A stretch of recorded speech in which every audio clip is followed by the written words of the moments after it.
Raccoons All right, too. Richard Pitt, father of the internet. We're going to talk about something else now. We're going to talk about swine flu because you wrote this down here. And what are we going to talk? Now, our first guest tonight isn't here because he thought that maybe he had swine flu. Fred thinks that Fred's got the Fred flu. We don't know whether he's got the swine flu. I have.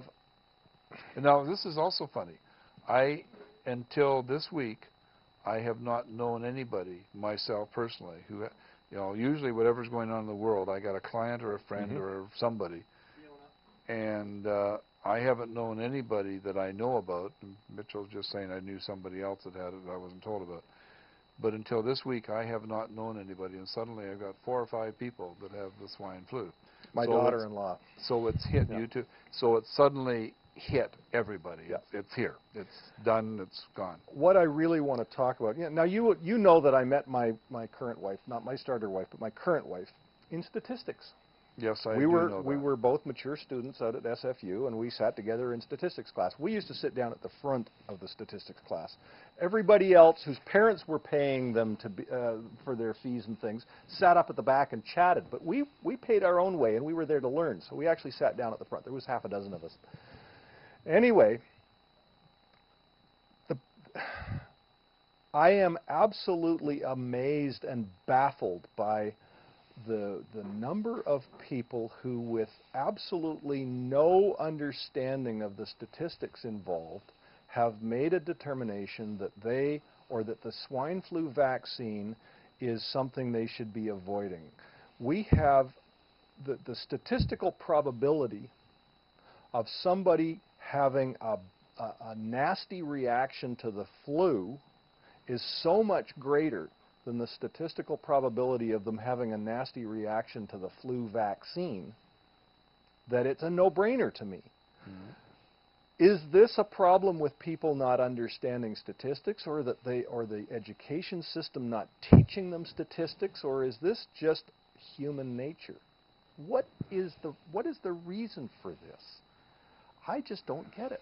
Well, I mean, a lot of it is that everybody, of course, is blaming vaccinations, particularly the 3M, measles, mumps, and whatever the other one is. Yeah, the MMR, rubella. Yeah, that's right, rubella, as the cause of ADD and autism. And autism, right. Yes, autism in particular, because we have so many kids with autism now that it's amazing, and they blame mercury poisoning and this adjuvant, or whatever the heck you call it, that's in the swine flu is supposed to be the same one that caused Agent Orange problems, etc. So it goes on and on. Did you ever play with mercury as a kid? I played with mercury as a kid. I played with a ton of mercury What as I a didn't kid. do is I didn't drink it, I didn't eat it. I had it in my hand. I used to play it with it. You know, you coat a penny or one of our silver or dimes, and played with a lot of mercury. Yeah. Now, there's a lot of people out there who say that I'm as mad as a hatter. Who knows? Now, do you know why a mad hatter is a mad hatter? Because when they were taking beaver skins and shearing the beaver skins and taking the hair and creating the felt for the hatters, they used mercury in the process. That's right. And the hatters ingested and breathed it, and they breathed the fumes. They weren't just running a little bit and playing with it for an hour and a half. No. They were working with it 24 hours a day or 10 hours a day or whatever long a Mad Hatter, and that's why they called them Mad Hatters. That's right. Because hatters went insane because of mercury poisoning. That's right. There you go. A little bit. Did you know that?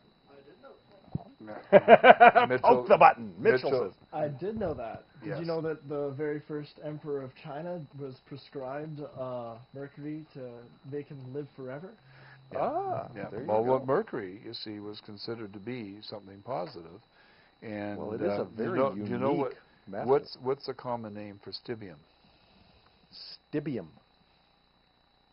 Yeah, SB. SB is no. We don't call it, when you look at a periodic table, the proper name is stibium, but we don't usually call it stibium. It's usually called antimony. Antimony, that's right, yes. And you know why they call it antimony?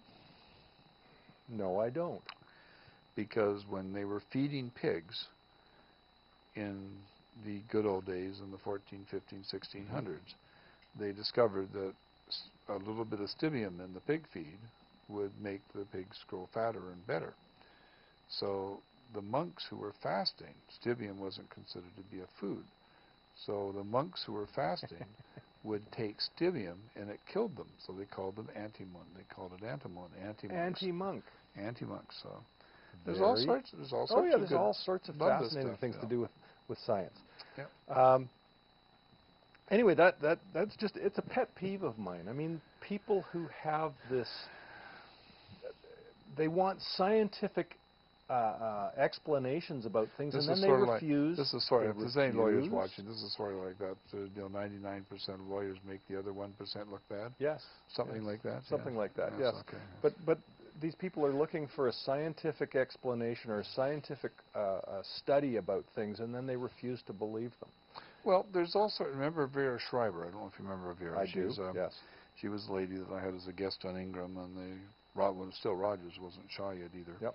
And she and her husband were the anti-vaccination people.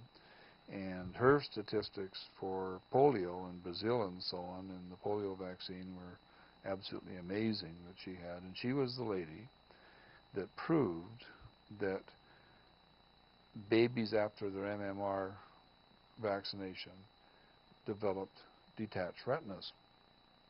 Okay. And if you remember, there was a psychologist and his wife in New York who were sentenced to jail for shaking their baby because the shaken baby syndrome, yes. Because okay. the baby yeah. had a detached retina. Yeah. And she was the one whose testimony got them out of jail because the baby had been given its MMR vaccine that day when all this took place, and the baby was seized, and the parents were charged because the baby had a detached retina, because that was also the sign of shaken baby syndrome. Yeah.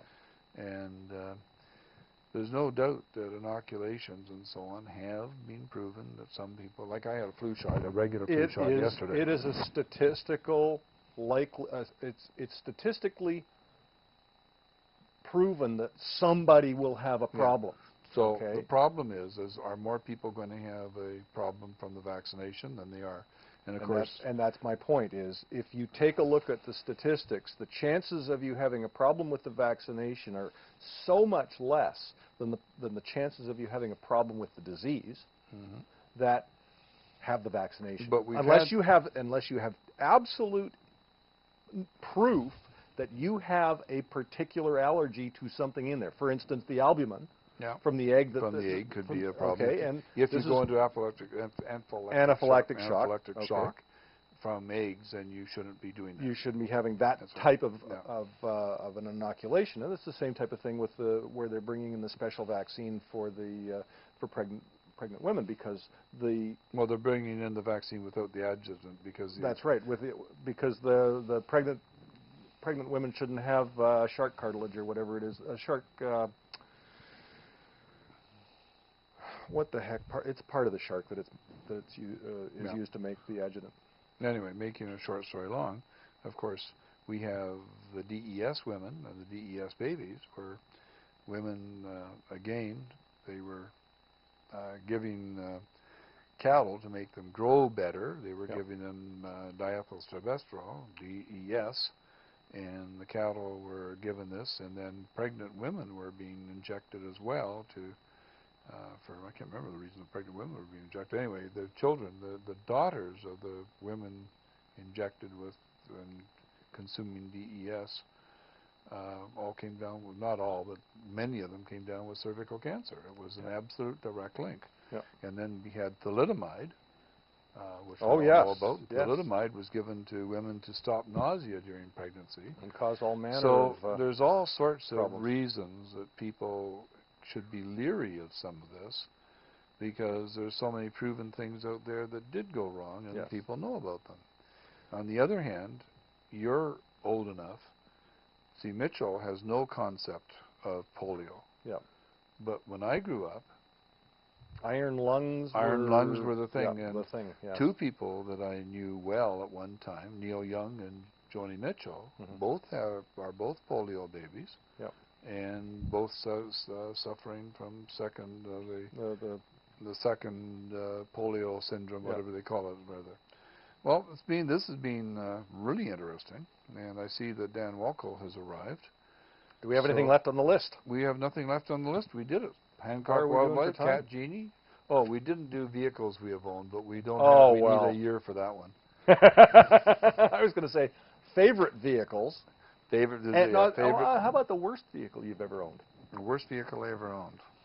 I can tell you right now, it was a Ford Cortina. My God, I hated that machine. Well, the worst You know, vehicle, the and worst I bought vehicle, it because of a bait and switch. the worst vehicle that I've owned and I still own, in terms of what I've got and what I have, is my Citroen SM sitting out in front, which I bought with great expectations, and when it came, it just didn't have, it wasn't as good as I thought it was in Yep. my description, but I Yep. didn't pay much for it either. We'll do cars we've owned at another time. There you go. I like All that. right. Bye, Richard. Bye.